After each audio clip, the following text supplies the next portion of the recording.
Walgreens announced today that it plans to close 1,200 locations over the next 3 years. Now, the company is not saying which stores will close or when, but the move is raising a lot of concerns for people about their access to prescriptions and other medications. KTVU's Mark Sayer has been following the story. He joins us live from San Jose tonight with more. Mark.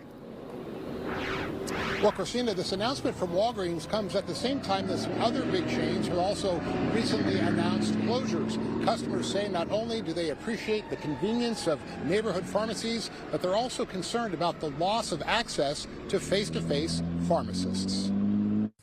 Walgreens is one of the nation's largest pharmacy chains, currently with about 8,500 stores. But during an earnings call on Tuesday, the company announced it would be closing 1,200 of those locations over the next several years. Robert Crawley says he values his local Walgreens and appreciates the in-person contact with the pharmacists. They're real friendly back there, and they don't think they're like above nobody, you know what I mean? And they'll take the time to help you, basically. During the earnings call, Walgreens CEO said the closures will allow the remaining stores to more quickly respond to changing consumer behavior.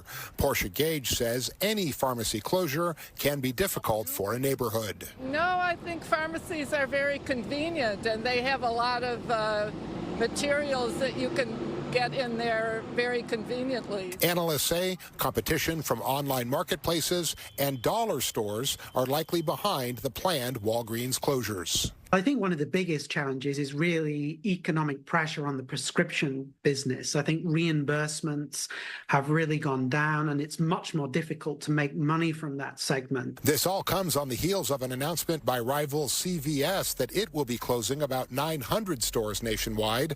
All of this potentially making access to pharmacy products and pharmacists more challenging. Definitely someone that's educated on it, because you don't want to take something you're not well aware of or educated on, right, especially with doing with your health. It's like really close by. I live right there, so it really is. It's really easy to pick up, so it's kind of sad that they are closing them. Yeah, so this is what, a block, 2 blocks? How far is this?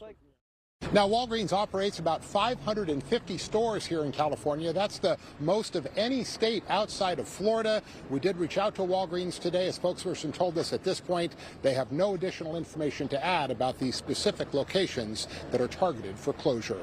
Reporting live in San Jose, I'm Mark Sayer, KTVU, Fox 2 News. Well, Mark, still a lot of questions, but did Walgreens happen to mention on when these store closures will begin?